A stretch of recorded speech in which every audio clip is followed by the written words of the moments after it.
guys, welcome back to the channel of Ayurveda Marathi. तर आज आपण आपला 5th एपिसोड घेतोय ऑफ अगेन IMP SEQ सीरीजचा. Again this series is very very important, कारण की ह्यात मी मॅक्झिमम तुमचे IMP SEQs कव्हर करत आहे. आतापर्यंत 4 आपण ऑलरेडी कव्हर केलेत. आज आपण आपला 5th SEQ घेतोय. Again it is a part of Ayurveda. आपण लास्ट SEQ सुद्धा आयुर्वेदाचा घेतला होता. आता परिभाषा शारीर बघणार आहोत आपण. एक क्विक रिव्हिजन सारखं असणार आहे हे परिभाषा शारीचं. यात मॉडर्न पण आहे, आयुर्वेदा पण आहे. एवढं कंटेंट आहे की जर 2 परिभाषा आली तुम्हाला एक पेजचा आन्सर लिहिता येणार आहे. So you don't have to worry about it any more. Quick revision wise असणार आहे हे पूर्ण एंटायर परिभाषाचा. सो तुम्हाला ते एक्झाममध्ये सोपं जाईल, बिकॉज ह्याच्यात काही कन्फर्मेशन नसतं की हीच परिभाषा येणार आहे किंवा हाच टॉपिक येईल. असं काहीच कन्फर्मेशन त्यांनी कुठेच दिलेलं नाहीये. तर in order to avoid any mistakes आपण हे एक चार्ट फॉर्ममध्ये, लकीली मला एक बुकमध्ये सापडलेलं आहे. So will study. हे न्यू सिलेबस मधून आलेली ही बुक आहे आणि त्यामध्ये हे लकीली एक खूप छान चार्ट फॉर्ममध्ये दिलेलं आहे त्यांनी. ठीक आहे. फर्स्ट परिभाषा कोणती आपली? कुर्छा. कुर्छा म्हणजेच काय? Brush like structure. तुम्हाला जर आठवत असेल तर मृत शरीर संशोधन शिकताना सुद्धा आपल्याला एकदा कुर्छाचा रेफरन्स आलेला आहे. ठीक आहे. तिथं पण आपण बघितलं होतं एक ब्रश सारखे इन्स्ट्रुमेंट असतं जे स्क्रेपिंग करायला आपल्याला मदत करते. तर त्याचा श्लोक काय? कुर्छ एव कुर्छः, म्हणजे काय? जे स्क्रेप किंवा ब्रश करण्यास मदत करते त्याला आपण काय म्हणू? कुर्छा म्हणू. आता इथं bunch of anything is called as a bundle. हां, त्या बंडललाच आपण काय म्हणू आयुर्वेदातून? कुर्छा. Simple brush like instrument. किती असतात? एकूण 6 असतात. हा वाला श्लोक तुम्हाला नॉर्मली पाठ करायची गरज नाही. तुम्ही डायरेक्ट संख्या व स्थान पाठ करू शकता. 6 असतात तर 6 कुठे? 2 हातात, 2 पायात, 1 ग्रीवामध्ये आणि 1 मेंढ्र म्हणजे पिनाइल रिजनमध्ये असते. किती असतात? टोटल 6 कुर्छा. कुठं? 2 हातात, 2 पायात, 1 ग्रीवा आणि 1 मेंढ्र रिजनमध्ये. मी तुम्हाला हे का सांगते? बिकॉज हे MCQ अँड SEQ दोन्हीच्या पॉइंट ऑफ व्ह्यूनी इम्पॉर्टंट आहे. MCQ मधून तर संख्या 100% विचारतात. 100% कशाचीही विचारू शकतात. ठीक आहे. त्यानंतर आहे कंडरा. कंडरा म्हणजेच टेंडन. आपल्या 2 इम्पॉर्टंट वस्तू आहेत. एक असते लिगामेंट, एक असते टेंडन. लिगामेंट मसल टू मसल, टेंडन मसल टू बोन. अँड टेंडन म्हणजे कंडरा, लिगामेंट म्हणजे स्नायू. हा डिफरन्स तुम्हाला माहिती पाहिजे. ठीक आहे. कंडरा म्हणजेच टेंडन. आता कंडराचा श्लोक बघा.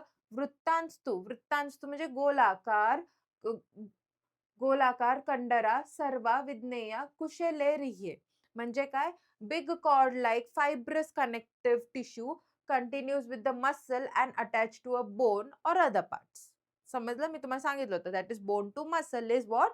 कंडरा और टेंडन. फायब्रस कनेक्टिव्ह टिश्यू असतो, बिग असतो, कॉर्ड लाईक असतो किंवा गोलाकार पण असू शकतो तो. ठीक आहे. हे झालं कशाचं? टेंडनचं. हे तुमचं काय झालं? Modern description. आयुर्वेद आणि मॉडर्न दोन्ही लिहावं लागेल परिभाषाच्या वेळेस. त्यानंतर कंडरा एकूण किती असतात? 16 असतात. त्यालाच आपण आयुर्वेदात काय म्हणू? षोडश. षोडश कंडरा कुठे असतात? पायात 4, हातात 4, ग्रीवेत 4 आणि पृष्ठ. पृष्ठ म्हणजे बॅक रिजन. बॅक रिजनमध्ये 4. ग्रीवा म्हणजे नेक रिजन. तिथं 4. हातात 4 आणि पायात 4. Position does not matter. तुम्हाला लिगामेंट समजलं? That is important. आता तुम्ही म्हणाल की मॅम लिगामेंट सांगा ना. आपले हे जे टार्सल्स कार्पल्स, मेटाकार्पल्स असतात हे कशाने कनेक्टेड असतात? त्याची मूव्हमेंट कोणाकडे रिस्पॉन्सिबल असते? सगळे लिगामेंटवरच असते. एक इंटरओशियस लिगामेंट आपला अल्ना आणि याच्यामध्ये असतात. आता नेमकं त्यांनी कोणाला कशाच्या लिगामेंटच्या अंडर कन्सिडर केले ते आपल्याला माहिती नाहीये. म्हणून आपण डायरेक्ट पाठ करायचं. पायात 4, हातात 4, ग्रीवेत 4 आणि पृष्ठात 4. हे 4 रिजन आपल्याला पाठ करून घ्यायचे आहेत. त्यानंतर आहे जाल. जाल म्हणजेच काय? प्लेक्झस. आपण हे प्लेक्झस वाला कॉन्सेप्ट आपल्याला माहिती आहे. आपण ब्रेकियल प्लेक्झस वगैरे शिकलेलो आहेत. बरोबर?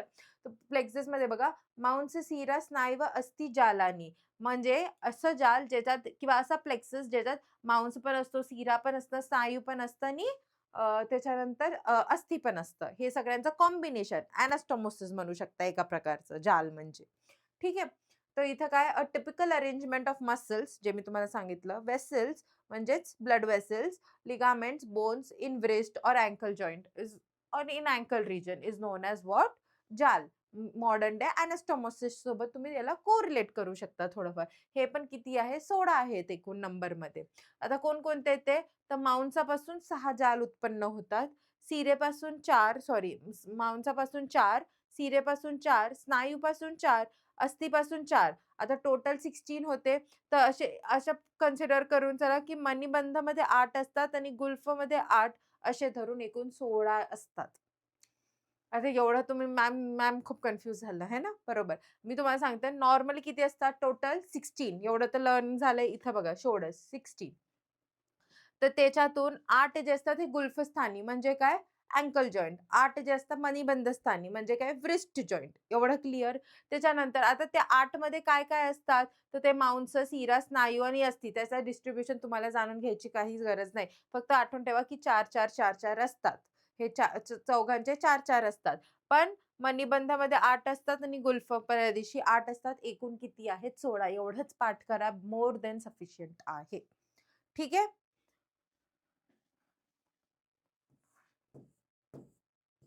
त्यानंतर आहे संघात. संघात म्हणजे काय? Complex joints. जिथं 2 किंवा 2 पेक्षा अधिक जॉइंट्स अधिक बोन्स एकत्र आलेले आहेत, त्याला आपण म्हणू कॉम्प्लेक्स जॉइंट. बरोबर? तर 2 किंवा 2 पेक्षा अधिक अस्थींचं संमेलनास आपण संघात असे म्हणतो. Articulation of 2 or more than 2 bones. आता त्यामध्ये लिगामेंट्स पण असू शकते, कॅप्सूल्स वगैरे पण असतात, ते पण असू शकते. ठीक आहे? त्यानंतर आता हे पण टोटल किती आहे? हे टोटल त्यांनी चतुर्दश म्हणजेच काय 14 सांगितलेले आहेत. तर कोणते आहेत ते 14? सक्ती म्हणजे अधोशाखेत गुल्फ ठिकाणी 2, जानू ठिकाणी 2 आणि वंशन ठिकाणी 2. गुल्फ म्हणजे काय? अँकल, जानू म्हणजे नी, वंशन म्हणजे हिप जॉइंट. एवढं क्लिअर? त्यानंतर बाहू, बाहू म्हणजे हँड्स. हँड्समध्ये किती ऊर्ध्व शाखामध्ये मणिबंधाच्या ठिकाणी 2 म्हणजे 2 रिस्ट, 2 एल्बो, करपूर आणि 2 कक्षा, कक्षा म्हणजे शोल्डर. असे टोटल किती झाले? 12 आणि एक असते त्रिक प्रदेशी म्हणजे आपलं आता बघा विविध आचार्यानुसार विविध त्रिकची डेफिनेशन चेंज होत असते.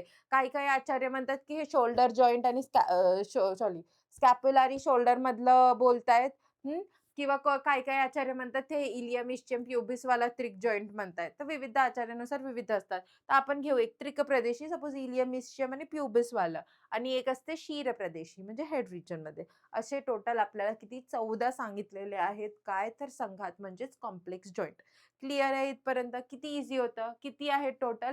2 मणिबंधाच्या ठिकाणी, 2 कुरपरच्या ठिकाणी, 2 कक्षाच्या संधीच्या ठिकाणी. मग त्यानंतर 2 गुल्फ, जानू आणि वंशनच्या ठिकाणी. एक क्षीरप्रदेशी असते आणि एक त्रिकसंधीच्या प्रदेशी असते. असे एकूण किती आहेत? 14 आहेत. Very easy.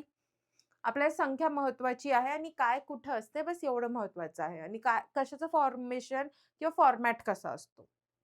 त्यानंतर सीमंत. सीमंत म्हणजे तर माहितीच आहे. हेडचे सूचर्स किंवा sutures of the skull specifically is known as सीमंत. ठीक आहे. Suture is a line of union of bones and an immovable joint as those are between the skull bones. सांगितलं sutures of skull. वाचून पण दाखवलं.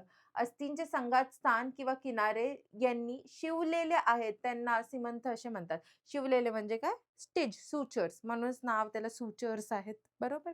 आता हे किती आहेत? हे विविध आचार्यांचे मतं वेगवेगळे आहेत. आता सिन्स इथं विविध आचार्यांचे मतं वेगवेगळे आहेत, हाय नंबर ऑफ चान्सेस की हा प्रश्न एम-सी-क्यूला येऊ शकतो. जसं सुश्रुतांनी 14 सांगितलेत, वाग्भटांनी किती सांगितलेले आहेत? 18. मग हे विचारू शकतात, की सुश्रुतोक्त सुश्रुतोक्त किंवा वाग्भटोक्त सीमंताचे प्रकार सांगा किंवा सीमंताची संख्या सांगा. तर विविध आचार्यांनी जिथं-जिथं स्पेसिफिक असेल हायलाइट तिथं-तिथं तर तुम्ही चेंज केलंच पाहिजे. आता इथं एक्झॅक्टली कोणते ते 14 आहे, कोणते ते 18 आहे ते मेन्शन नाहीये. तर आपल्याला जे 2-3 मॉडर्नचे माहिती तेच लिहून टाकायचे. कोरोनल, सॅजिटल, लॅम्बॉइड, ऑसिपिटोमास्टॉइड एक्सेट्रा अजून असतील. म्हणून त्यांनी 14 आणि 18 सांगितलं. पण त्यांचा क्लासिफिकेशन त्यांनी ह्या श्लोकामध्ये पण दिलेलं नाहीये. फक्त संख्या इथं महत्वाची आहे. त्यानंतर आहे सिवनी. सिवनी म्हणजे परत काय? शिवलेले ज्याचे स्ट्रक्चर्स असतील त्याला सिवनी म्हणतात. बट इथं त्यांनी स्पेसिफिक टू हेड नाही म्हटलंय. सीमंत was specific reliable to head and head only. ठीक आहे. शरीराचे जे भाग परस्पर शिलाई केल्याप्रमाणे दिसते त्याला आपण सिवनी म्हणतो. सूचर्स. आता हे फक्त सूचर आता नॉर्मली काय होत असतं तर तुम्हाला सांगते बेबीज असतात. बेबीजचे स्कल तर किती छोटे असतात. मग हळू-हळू आपला ब्रेन एक्सपांड होतो. मग काय ते स्कलचे सूचर्स लूज पडतात का? नाही. तर ते सूचर्स आधी लूज असतात आणि जसं-जसं ब्रेन वाढतो तसं-तसं ते पॅक होत जातात. समजलं? म्हणून दॅट इज रिलायबल हे माहिती पाहिजे आणि हे टोटल किती असतात? 7 असतात. ठीक आहे. आता 7 कुठं? तर 5 तर शीरस्थानी फिक्स आहेत आपले. 5 सीमंत जे शीरस्थानी आहे, जे मर्म पण आहेत ते फिक्स आहेत. त्याला सोडून एक जिव्हेमध्ये असतं आणि एक मेंढरं म्हणजे स्पिनायल रिजनमध्ये असतं.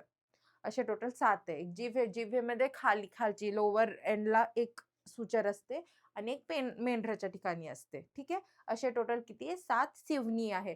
सिवनी आणि सीमंतमध्ये तुम्ही भरपूर कन्फ्यूज होता आणि तेच एक्झामिनरचे फेव्हरेट क्वेश्चन्स असतात पेपरमध्ये टाकण्यासाठी फॉर एम-सी-क्यू एट लीस्ट. ठीक आहे.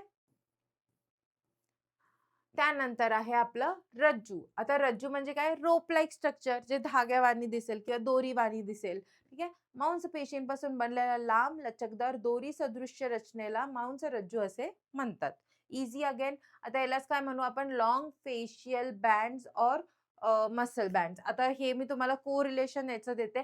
ॲब्डॉमिनल फेशिया बघितलाय कधी? ज्यांनी डिसेक्शन केली असेल बॉडीचा त्यांना डेफिनेटली त्यांच्या रिस्पेक्टिव्ह टीचर्सनी ॲब्डॉमिनल फेशिया दाखवलं असेल. आता जे ॲब्डॉमिनल फेशिया असतं, then that is a part of again रज्जू ऑर रोप लाइक स्ट्रक्चर. ठीक आहे, इम्पॉर्टंट आहे तो. हे टोटल किती असतात? हे 4 सांगितलेले आहेत. आता 2 लॉन्जिस्मस स्पायनलिसमध्ये 2, इलिओकोस्टालिस मसल्सचे फेशिया 2. पार्ट नाही असला तरी चालेल. हे नॉर्मली येत नाही. मांसरज्जू अजूनपर्यंत तर आलेला नाहीये. बट तुमच्या सिलेबसमध्ये दिलंय so it's a part of you to study. फक्त वाचून जा. इन केस एम-सी-क्यूला आलं तर माहिती पाहिजे संख्या किती आहे? एकूण 4 असतात. त्यानंतर लसिका. लसिका इज आवर लास्ट टॉपिक. लसिका म्हणजेच आपले लिम्फ. बरोबर? किंवा exactly it is not lymph but प्लाझ्मापेक्षा पण कोरिलेट होतो. पण आता सध्या तरी आपल्यासाठी तो काय आहे? लिम्फ आहे. आता लिम्फ जे आहे, लसिका हे काय तर शरीराचा द्रवअंश रूपी भाग असतो, जो शरीरात विभिन्न रूपात राहू शकतो. Lymph is fluid that flows through the lymphatic capillaries and vessels. It is filtered by lymph node which occurs along the courses of lymphatics. आता फिल्टरेशन कोण करतं याचं? लिम्फ नोड्स करतात. ऑफकोर्स आपल्याला माहिती आहे आपल्या बॉडीमध्ये भरपूर काही लिम्फ नोड्स प्रेझेंटेबल असतात. हे टोटल किती? एका दिवसात 1 to 1.5 लिटर्स पर डे एवढं लिम्फ आपल्या बॉडीमध्ये जनरेट होतं. लिम्फमध्ये आर-बी-सीज असतात का? नाही. लिम्फमध्ये ऑक्सिजन कॅरिंग कॅपॅसिटी असते का? नाही. हे सगळं कार्य लिम्फ करत नाही. लिम्फ एक सर्टन नरिशिंग न्यूट्रिएंट सीरम सारखं आहे, जे आपल्या बॉडीमध्ये फ्लो होत असतो. ठीक आहे. आणि लिम्फला कॅरी कोण करतं? तर lymphocytes.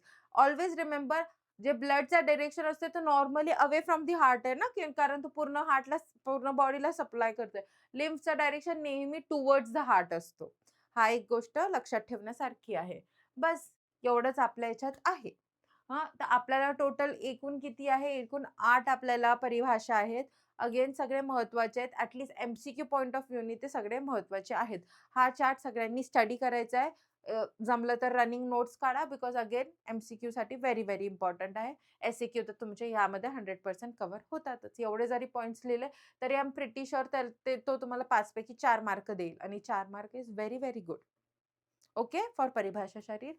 So thanks for watching the video and all the very best for your exams. Thank you.